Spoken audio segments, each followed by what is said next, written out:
Assalamualaikum dan salam sejahtera. Apa khabar anak-anak murid cikgu? Cikgu doakan agar semua dalam keadaan sihat. Pada hari ini kita akan belajar unit 12, Jalinan Perpaduan. Tajuk, Rumah Terbuka. Murid-murid akan menguasai aspek tata bahasa, standard pembelajaran 5.2.1, memahami dan menggunakan kata berimbuhan mengikut konteks, kata berimbuhan apitan. Objektif pembelajaran yang akan murid-murid kuasai pada hari ini. Pada akhir pembelajaran, murid-murid berupaya membina ayat menggunakan kata berimbuhan apitan dengan struktur yang tepat dan betul. Kriteria kejayaan pula, murid-murid dikira berjaya sekiranya dapat menyenaraikan sekurang-kurangnya 5 kata berimbuhan apitan berdasarkan petikan yang dibaca. Sediakan buku teks bahasa Melayu ya. Rujuk muka surat 96.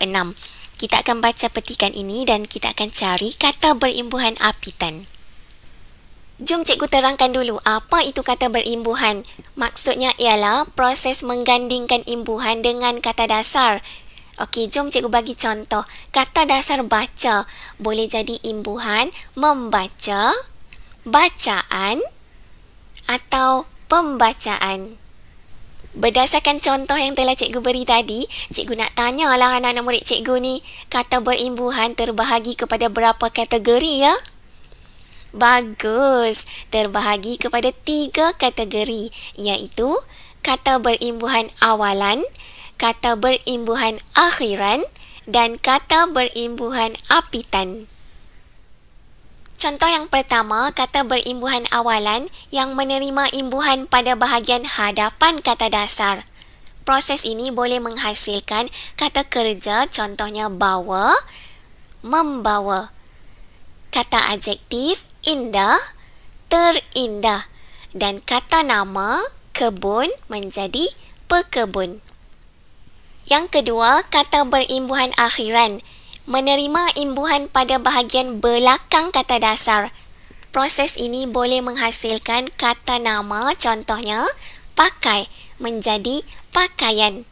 Dan kata kerja hampir menjadi hampiri. Lihat imbuhan ini berada di belakang kata dasar.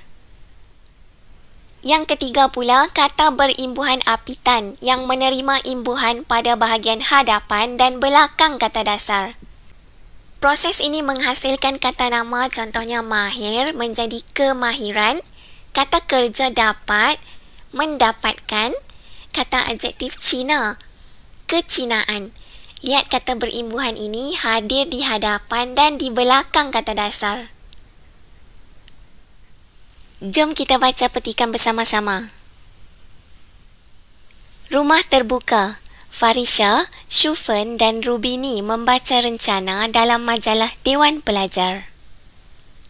Apabila tiba sahaja musim perayaan, murid di Malaysia akan mengambil kesempatan untuk mengunjungi rumah terbuka rakan dan meraikannya pada peringkat sekolah. Amalan ini sekaligus dapat mengeratkan perpaduan kaum. Amalan rumah terbuka membantu murid memahami budaya, adat resam dan pantang larang kaum lain. Mereka akan merayakan perayaan itu bersama-sama walaupun berbeza latar belakang, budaya dan agama.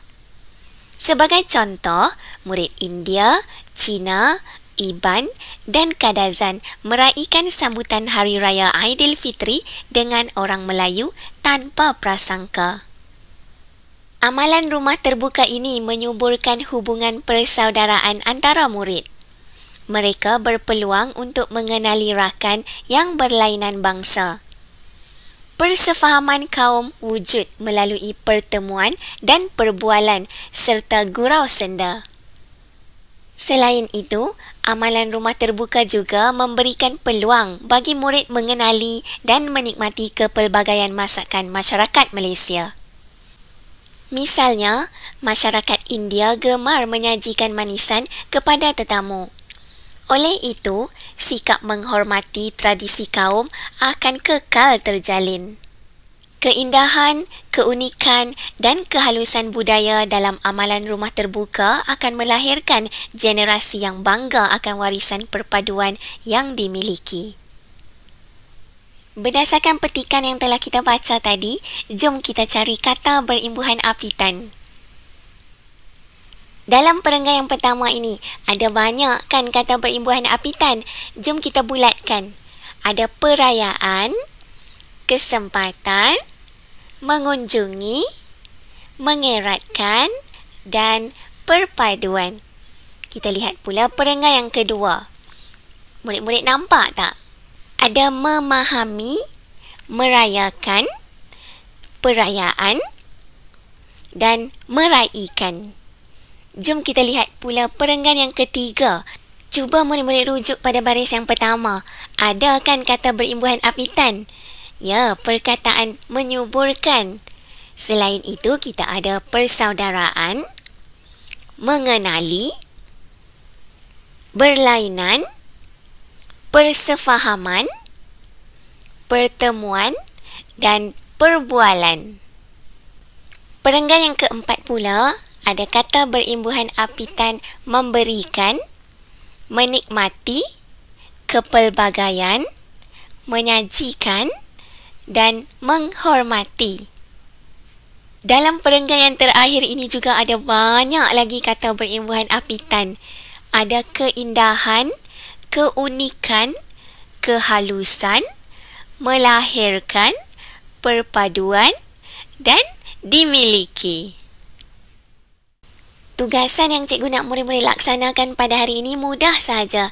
Yang pertama, senaraikan kata berimbuhan apitan yang telah kita bulatkan tadi.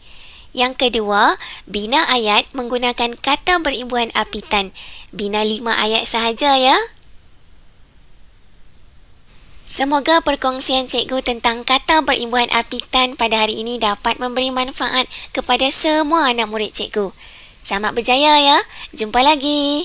Bye.